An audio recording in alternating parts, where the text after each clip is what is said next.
Sup, you beautiful bastards. Hope you're having a fantastic Thursday. Welcome back to the Philip DeFranco Show, and let's just jump into it. And the first thing we're going to talk about today is something that I hate even having to do, because while I find it important to throw this out there, and I think that from a viewer and a creator standpoint, it is interesting and good to know, I know that it also comes off as complaining, and I try to limit that sort of thing to one time a month, one time every 2 months. So with that said, I'm going to turn in my bitch and moan voucher, thank you, and explain why the 20% of you that normally watch my shows did not see yesterday's show, and thus the video was suppressed. Now, if you're familiar with YouTube at all, you are familiar with this symbol, the demonetization symbol, but that's not really what I'm talking about today, although I guess it is somewhat connected. And I'll repeat to you the same thing I said to Robert Kinsel when he sat down with me. I do not care if you take away my AdSense, but I want to talk about real things. Please do not suppress my videos. That's it. I sell me better than you can sell me. Just let me talk about real stuff. And while cutting off revenue streams can be deemed suppression because it takes away the future and the viability of a channel, what I'm talking about is actual views. People consume YouTube videos in a variety of ways, but one of the ways that YouTube has trained people very, very well is clicking videos on the homepage as well as recommended. Right, the little videos that pop up to the side of videos you're watching now, things that show up when you just go to youtube.com. And unfortunately, when we cover heavier topics like the police brutality and the Catholic Church cover-up like yesterday,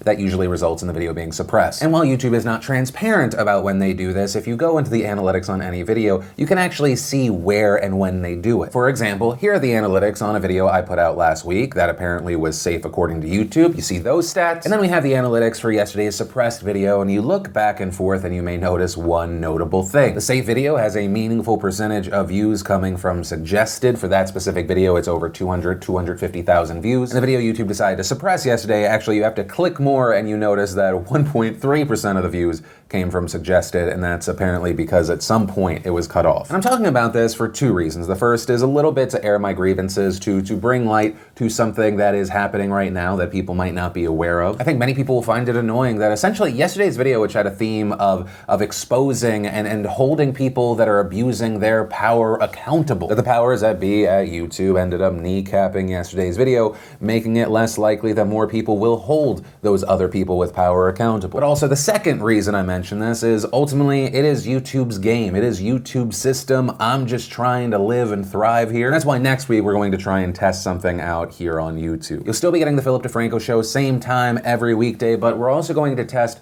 posting videos in the morning. It'll be a single story video, and the subject of those morning videos will most likely be along the lines of things that result in the Philip DeFranco Show usually being suppressed. That way, when we end up covering a story that YouTube is going to smack down for some reason, it doesn't tank the entire show. And if you don't catch the morning video, then in the Philip DeFranco Show, I'll remind you in Today in Awesome or somewhere that there was also a video this morning. And obviously, I'm disappointed that we're having to modify our content strategy on a show that has historically worked very well, and even doing this, I'm worried that these important stories that need to be seen by our normal size audience are going to get less views. But it is their platform. I can just try and do the best that I can do in that system. And so just take this as an announcement that on certain days next week, you're going to be getting 2 videos, one in the morning, one in the regular afternoon. So there is that, and please don't confuse my tone right now with me being defeated. I'm just kind of exhausted from having a variation of the same argument and conversation that I've had with YouTube for the past 5-6 years. But anyway,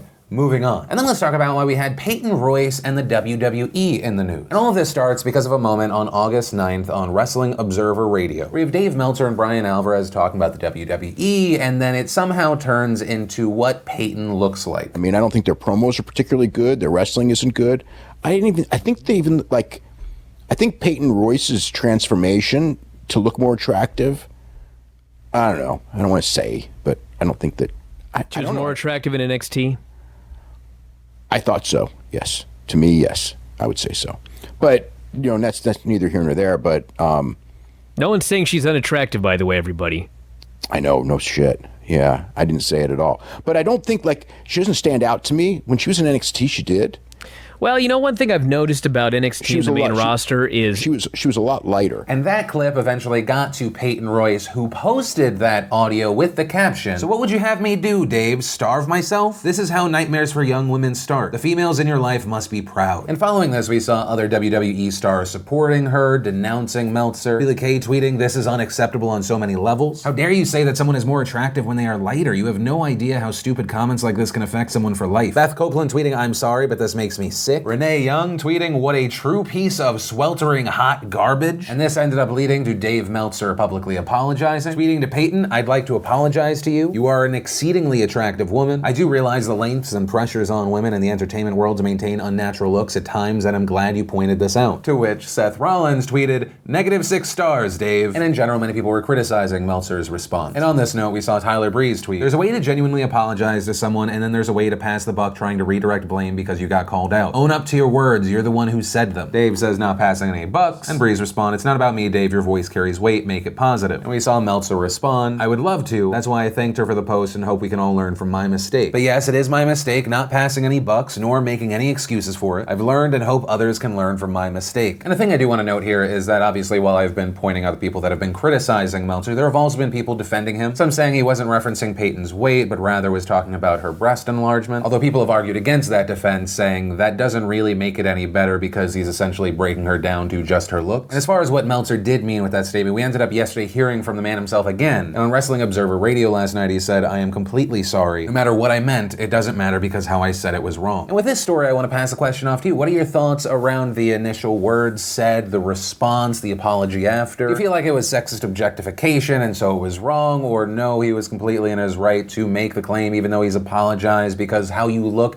as an entertainer, that, you know, that comes into play? And especially if you are a current fan of the WWE, I would love to know your opinion here because I haven't watched in years. I used to watch back in, I think it's called the Attitude Era these days, back in the Trish Stratus bra and panties matches age. And so it very much seems like it is a completely different world as far as the state of female wrestling as well as the audience reaction to female wrestling. So I'd love to know your thoughts. But from that, I want to share some stuff I love today, and today in Awesome brought to you by BetterHelp.com/DeFranco. And BetterHelp, if you don't know, is the fantastic place and service where you can get affordable private online counseling. Right from your computer, your tablet, your phone, you get access to licensed, trained, experienced, accredited psychologists, marriage and family therapists, clinical social workers, and board licensed professional counselors. And all you've got to do to get started is just go to BetterHelp.com/DeFranco. You fill out the questionnaire, they match you with a counselor, and you can start counseling today. And so if that sounds interesting to you, you want to try it out, you've been thinking about doing it, or it hasn't been available to you before, just go to BetterHelp.com/DeFranco and check it out. And the first bit of awesome is we had Mark Wahlberg, Ronda Rousey, and Laura Cohen answering the web's most searched questions. We had Ted Ed giving us unsolvable enigmas designed to break your brain. Then over on the Philly D channel, we also did a video today on tipping culture. We had Life Noggin talking about what happens when organs grow outside your body. We got a trailer for the new animated movie Next Gen. We got an amazing open world trailer for Marvel's Spider-Man. We also had Ariana Grande just killing it on Carpool Karaoke. And if you want to see the full versions of everything I just shared, the secret link of the day, anything at all, links as always are in the description down below. Then in some quickie YouTubers being badass and rocking it news, I just have to say congratulations to Gabby Hanna, aka The Gabby Show. And the reason we're talking about Gabby is she did something that a lot of people online do once they get an audience. She released some music. But unlike a majority of those people, a lot of people really enjoyed the song, and she ended up hitting number 1 and 2 at the top of US iTunes Music. Not where someone's like, oh, I'm at the top of European Polka. Top of all music. And so I just want to highlight an online creator that's absolutely crushing it, and also to say to Gabby, congratulations. Just a few years ago, people knew you as the girl whose iPhone was broken by rice gum, and now you're the woman who's number 1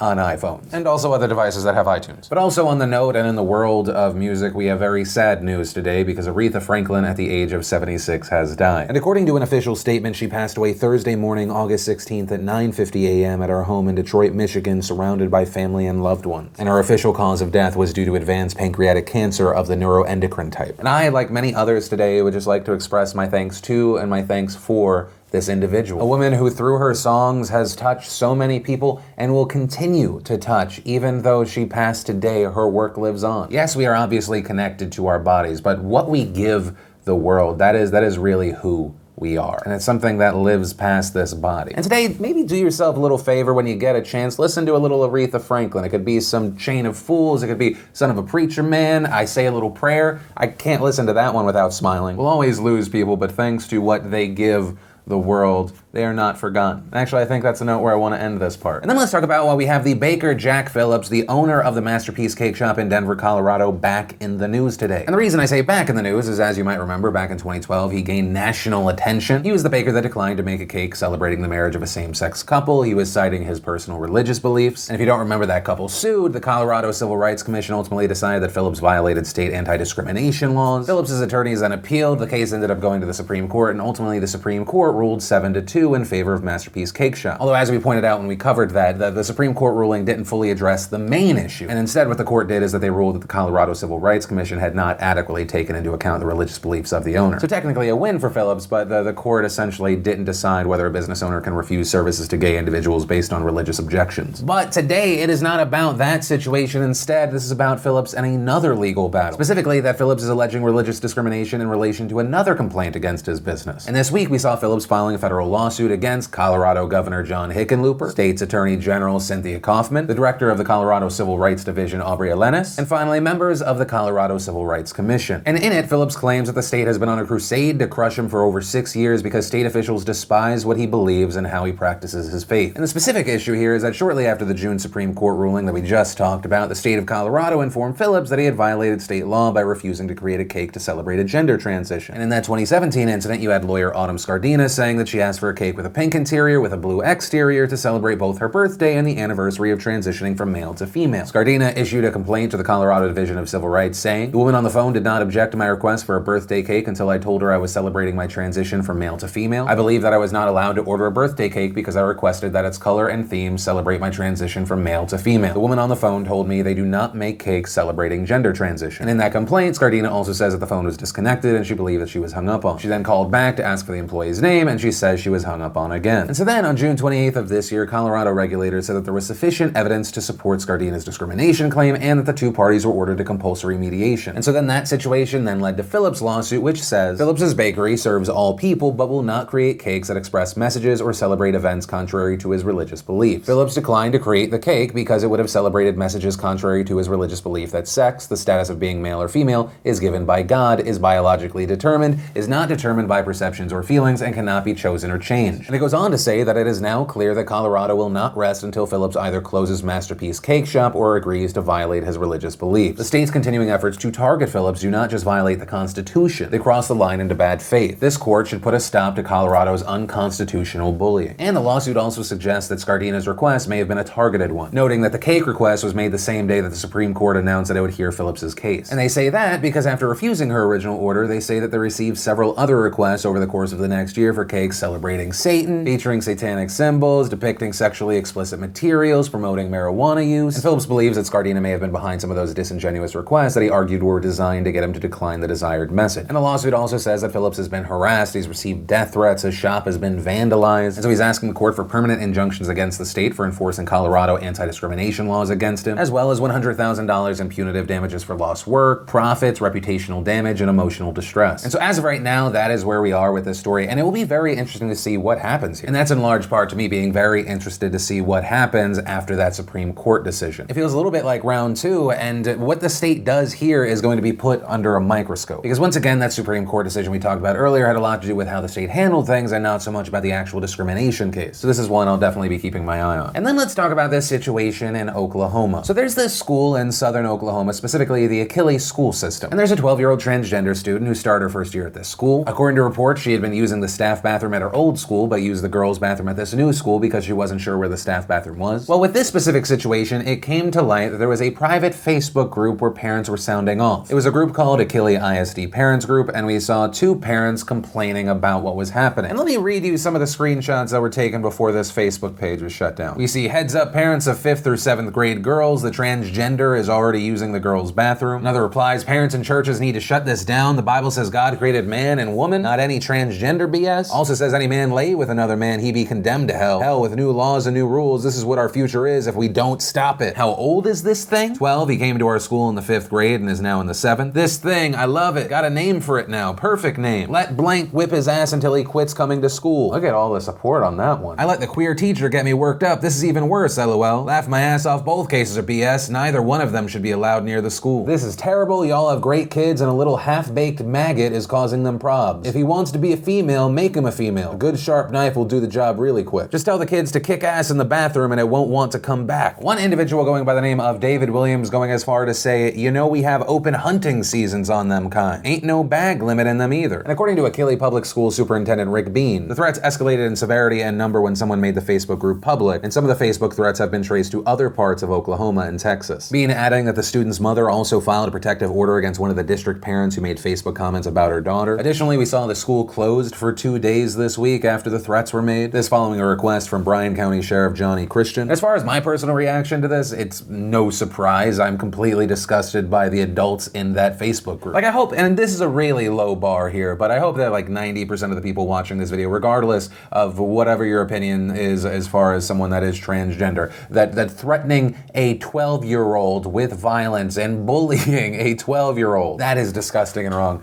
But that said, I'm constantly surprised. But with all of that said, I do want to pass the question off to you. What are your thoughts around this story? And that's where I'm going to end today's show. And of course, remember, whether it be the last story, the first one, anything in between, I want this to be a conversation. So let me know what you're thinking in those comments down below. Also, remember, if you like this video, you want to help these videos, you can hit that like button. If you're new here, you can hit that subscribe button. But with that said, of course, as always, my name's Philip DeFranco. You've just been filled in. I love yo faces, and I'll see you tomorrow.